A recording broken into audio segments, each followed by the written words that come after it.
We got along, and it was a good place to hide from my mom.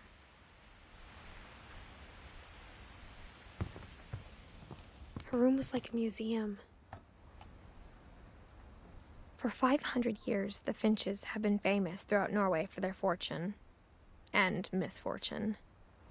Odin Finch buries the latest victims of the family curse, his wife Ingeborg and their newborn son. On January 7th, 1937, he set sail with his family and his house, hoping to leave the curse behind. But 40-foot waves off the coast of Washington send the house and Odin to the bottom of the sea. Odin's daughter Edie, with husband Sven and baby Molly, step ashore on their new home, Orcas Island. Odin Finch is the first to be buried in the new family cemetery. His daughter Edie is already dreaming of a new Finch house.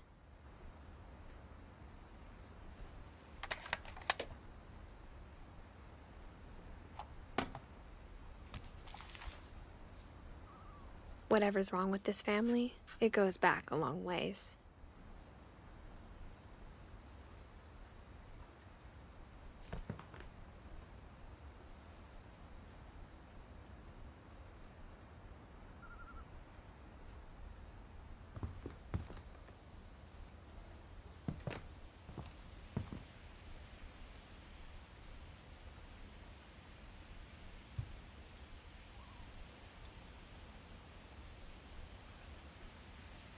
Edie knit me a new pair of gloves every year, just in time to replace the old ones.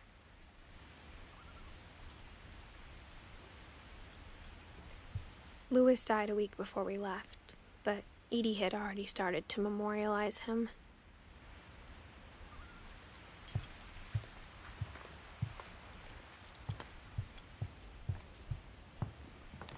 One summer, they evacuated the island, but Edie refused to go. For a few weeks, she was a celebrity.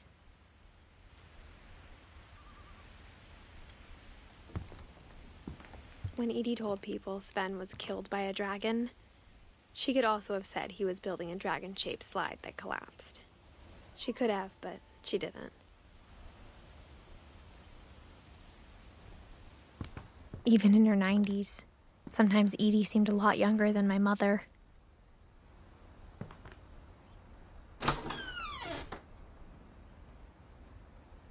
The only trace Grandpa Sam's first wife, Kay, left on the house was the pink bathroom.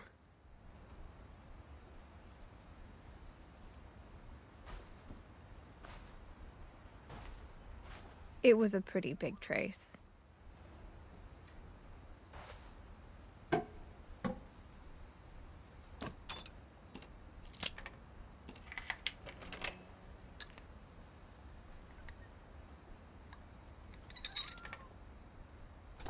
There's a secret in this bathroom. It's in the last place you would look.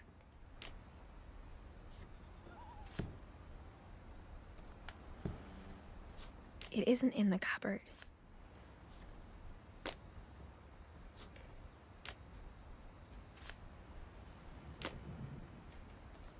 It's hidden in this book.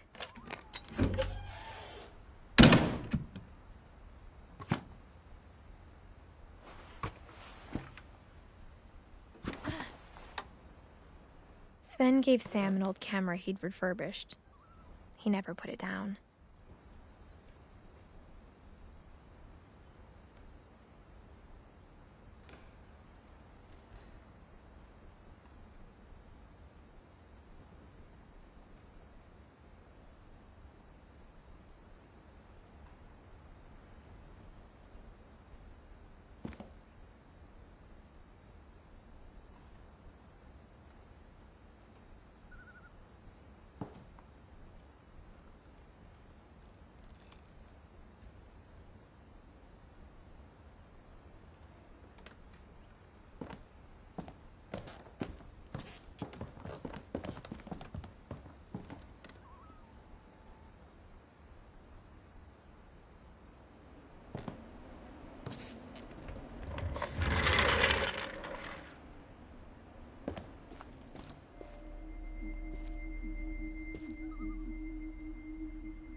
I knew Grandpa Sam had a twin,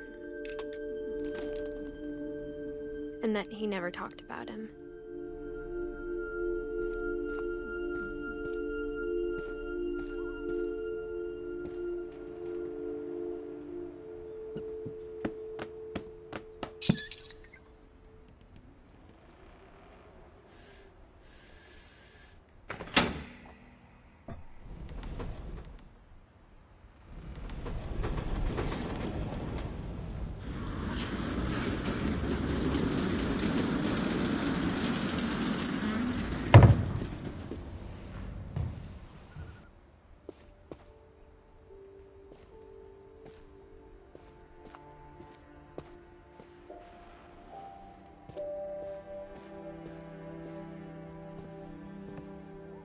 I guess my grandpa didn't like history any more than my mom did.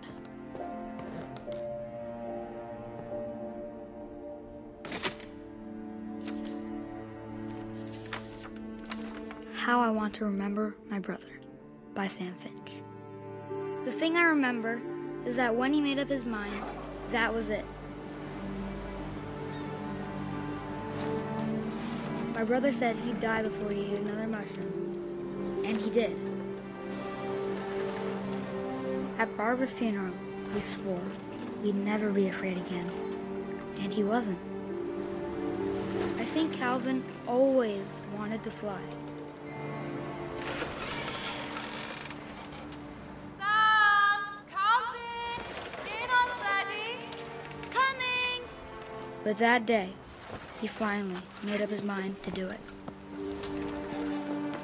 I told him going around was impossible.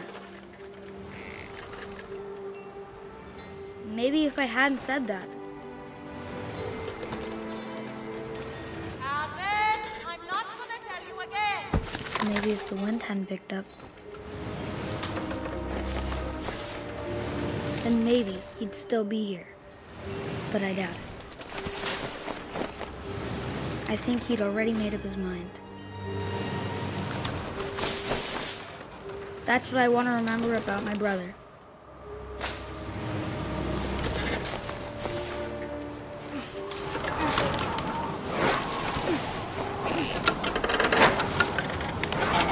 The day he made up his mind to fly. And he did.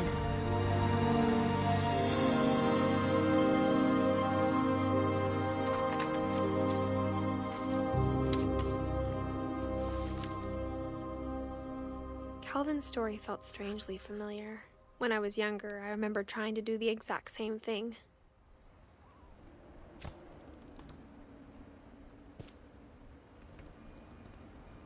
After the funeral, Edie roped off Calvin's half of the room.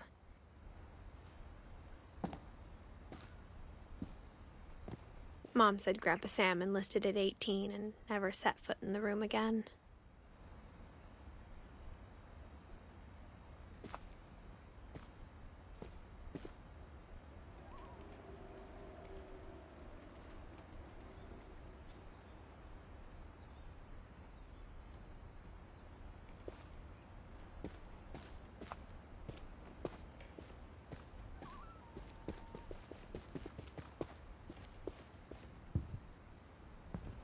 The passages were a pretty tight fit.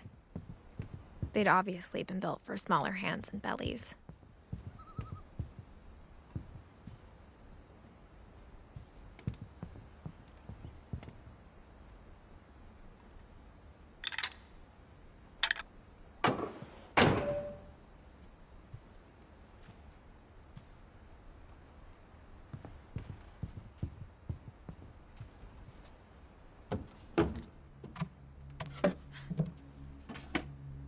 Growing up, I always thought of Barbara as a child star.